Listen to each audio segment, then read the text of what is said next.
Hi, everybody. My name is Marr Brown. I'm a keynote speaker, author, business coach, and most importantly, someone that really is committed to helping people uncover, unlock, and unleash their potential. One of the ways that I'm living that legacy and loving that legacy is by producing an e-course with my very dear friend, Peter Clark Nelson, actually called Love Your Legacy Now, which is going to come out in the month of September. What we wanted to do, though, to give you some insight into what that e-course is all about, is to share with you some tidbits from certain modules that are within the e-course. One of those modules being why success doesn't feel so good or why success is uncomfortable. And this is the second video that we've done in that series, so please check out the other video. So I'll pause there for a second and introduce you to my good friend, Peter Clark Nelson, and then we'll dive into that whole idea of why success is uncomfortable. So Peter, welcome to the show. Thanks, Jamar. As always, it's an honor to be a part of these videos and specifically be a part of this course, Love Your Legacy Now, and welcome everybody watching this video. My name is Peter Clark Nelson. I'm a breakthrough strategist, a content advisor to heart-centered entrepreneurs, conscious-minded businesses, and I've been doing this for over 20 years now, and I've had a great pleasure of working with some incredible people over those 20 years, but I've also had to learn to let go of beliefs and certain ways of doing things so I can enjoy my success. So that's part of what this course is about, and the upcoming book that's based on the course, and we're certainly going to delve into some of the deeper areas of those topics on this video and some of the other ones that we're going to be putting out before the course is actually released. So this is a lot of fun and I'm looking forward to it. Awesome. And one of the things about the course is that we are entering the course with the intention that you are going to achieve your goals, you're going to be successful, you're going to accomplish the things that you have in your spirit and your heart to accomplish. But the reality in all of our research and the people that we've worked with between Peter and I over the years is that there's a certain percent of people, actually a good number of people, that actually don't feel good or fulfilled or happy when they do achieve the success that they're pursuing. And it led us to ask the question, why is that? And we thought we need to address that up front in the e-course so that when people do achieve their success, we believe they can, that will be unleashed based on going through the e-course, Love Your Legacy Now. And when they do achieve that success, they can actually be happy and fulfilled, as opposed to feeling different than what they thought they would feel when they achieve that success. And one of the things we want to do in this short video is talk about the whole idea of that if you change your mind, you can change your history. Once again, if you change your mindset, you can actually change your history. And so I'll let Peter start with his thoughts on it, then I'll come back with my thoughts and really dive into what that means. So Peter, what are your thoughts about that? Well, we all hear about the idea of mindset and how important that is. The thing about mindset is that it's an accumulative effect of all of the experiences and the beliefs and ideologies that we have both consciously and unconsciously taken on. And so when you talk about changing your mindset and changing your history, we're not talking about just the history of your time in this body. We're talking about the history of your lineage, the history of humanity itself. What's been passed down to you? What have we been taught about ourselves? And so, when it comes to being successful in life, particularly in the Western world, success, we are a success-oriented culture.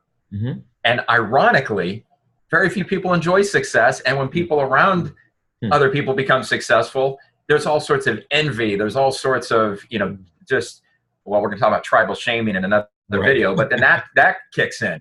So why is that? And I think that a lot of that has to do with how we've been raised to perceive the trials and tribulations of success. Certainly we can all point to examples and literally all areas of life where people have achieved an enormous amount of success in whatever industry, whatever areas of life they're focused on, and they're not happy. So we hear about that. And that at times plays a significant role in an unconscious way for people to limit themselves, because heaven forbid you rise up to a level and achieve your goals and find out that you're actually miserable. Well, that's not necessarily true. And a lot of it has to do with the fact that we haven't properly prepared ourselves for it. There's a thing that I've worked with my clients on over the years called, prior preparation prevents poor performance. It's the 5 P's of being successful. Right. A lot of times people misunderstand that. And they think, well, the preparation is, if I'm going to be a successful business owner, I need to understand how social media works. I need to understand how financials work, or how to sell, how to market. And yes, it's all important. But preparing yourself consciously, loving yourself, these are the key areas, because you can scale your business to 6 or 7 figures. You could do all of these things you've set your mind and your heart to achieve. But if you're not aligning your consciousness and your heart and soul with what you're trying to achieve, you're going to be out of balance. Well, and that's so true. When as we were talking off camera the other day, and which people could actually listen to our off camera discussions as much as our on camera discussions, because they're absolutely tremendous. And I was saying that I was giving this talk to a group of entrepreneurs about how to transition from corporate America to being an entrepreneur. And they said, well, what's the number one thing you would tell us? Like, what's the number one thing? And everyone was expecting me to talk about, accounting and finance and marketing and all these things that are very important in business. I said, look, the number one thing is to understand that when you go from working for someone, when you're selling somebody else's product, now you can be as dedicated and as committed and as successful as all get up. And trust me, I was, and I absolutely loved it. But it is totally different when you transition on your own, and now you're selling yourself as a consultant. You're selling a book that you wrote. You're selling your own product. You're selling your own idea, and the level of scrutiny and the level of a heightened sense of taking things personally can absolutely enter in. So it speaks to what you just said, and that is the number one thing is you have to prepare your mind for that transition. And this course gives you a lot of different ways to do that, which we don't have time to get into right now. So please look at the course. One of the things for me, Peter, in terms of this idea of change your mind and change your reality, I actually wrote about this concept in the book that just came out, Break It Down Brown, a couple of months ago. And the whole idea was change your perspective, change your life. The reality is that there's something called the success equation, which you and I talked about, and it's going to be in the e-course. I'm going to give you all one little nugget about the success equation, and it's called you can change your history. Well, how can you do that, and why is that important? You can do that because the events in the past are really not history. The events in the past are what you think about those events. You can take any event, whether it's good or bad, quote unquote, and change a bad event to a good event, change a good event to a bad event. I talked about how one of my first girlfriends dumped me. I thought it was the worst thing in the world. And then lo and behold, something else happened. I got this internship, and if I had been with her, I wouldn't have got the internship, and it turned out to be the absolute best thing that happened to me in the world. I was glad she dumped me. It took me 10 years to get there. But my point is, that's just an example. And so in business, if you've had quote unquote failure, or things haven't quite worked out, or you attempted something and you fell short, and you're beating yourself up, and you stop loving yourself, and you think all these negative thoughts, you can right now right the ship in your mind and look at those situations differently. Yes, the event happened, but if you go from that was the worst thing that happened to me to that was the best thing, if you went from I failed to I learned, if you went from I didn't accomplish this, but I accomplished that, and that has led me to go to heights I never imagined, that is how you do it. And that's a major part of what this course, Love Your Legacy Now, is all about. So that's just one way that you can change your history in terms of the importance of it and how to do it. And so, we don't want to give you everything, but hopefully that was something that was really powerful for you to take away and start to change your history today. So, Peter, as we kind of wrap up, give me a couple other thoughts and then talk about some other things that are happening with this e-course that we're developing. Absolutely. Great stories. I kind of forgot about that story when you and I were working on the book years ago.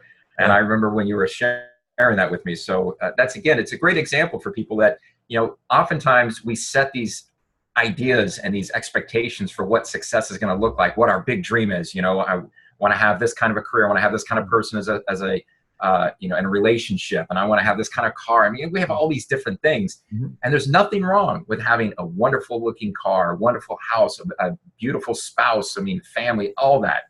The thing is, again, whose dreams are you creating or that you're living? In other words, when you talk about the past history, things that we were told, things that we were indoctrinated into thinking is the right way to be successful and be fulfilled, that may not necessarily be the case with where we are today, which is, again, the idea of being able to let things go. And it was a great point you brought up. It brought me back to something I was working on recently, and I actually posted up something on Facebook earlier today about maturity. Mm. And the idea is that shit happens, right? We all hear that phrase. And sometimes that shit is beautiful. Sometimes that shit is really difficult. Sometimes it's sad. But at the end of the day, that shit is yours. You may not have been the person who threw the proverbial shit at the fan, but you are responsible for how you react to it. You're responsible for what your perspective is to it. And then you bring that perspective into the next series of things that you do for yourself and in your life and so on and so forth. So it's constant course correction. That's oh, go ahead. No, I agree. And I was going to say, and that's the thing. And sometimes you have to really look at, and there's one question that I'll say as we wrap up, and that is, you have to really well, you don't have to. You don't have to do anything. You can either watch this or not watch this. You can change or not change. And I think that's the power. We should feel powerful in that ability to either do something or not do something. That's not a negative thing. So it's your choice. And so one of the choices that is an option is to really ask yourself, are my current thoughts helping me get to where I want to get to? It's a very, very simple question. Whether you're in sales or a manager, or you own a company, or in any situation, are these thoughts helping me get to where I want to get to? Are they helping me live the way I want to live? Are they helping me have the right mindset that's really going to help me have fulfillment and happiness and joy? And if they are, great. But for a lot of us, they're not.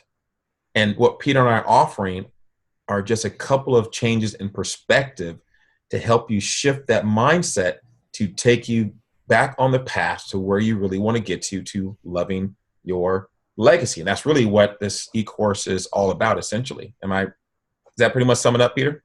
That sums it up. It just comes back to being brutally honest with yourself and taking conscious responsibility for your actions, your thoughts, your behaviors. And like you said, those that don't fit, those that don't feel good, let them go. Right. And then move on. And so, that's again what this course is about. I think there's like 9 modules in this course, multiple sections in each of them.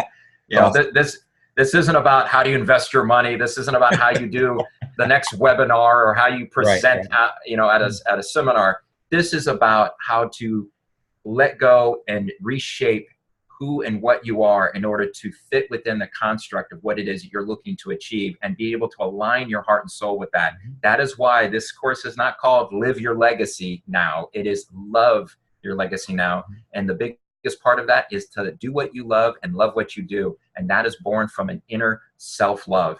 And you understand what your worth is, and you're not allowing outside opinions and outside circumstances to derail you from where you know you want to be, because you're convinced and you are comfortable and at peace with where you are right now. So thank you all for watching this video. We've got some more videos coming up, one of which is going to be on tribal shaming. So check out that's going to be a big subject. So check out our Facebook pages, and look forward to having you join us on the next video. Awesome. Peter, thank you much. Everyone, thank you all very much. And we'll see you on the next video very, very soon. Take care, everybody. All right. Bye-bye.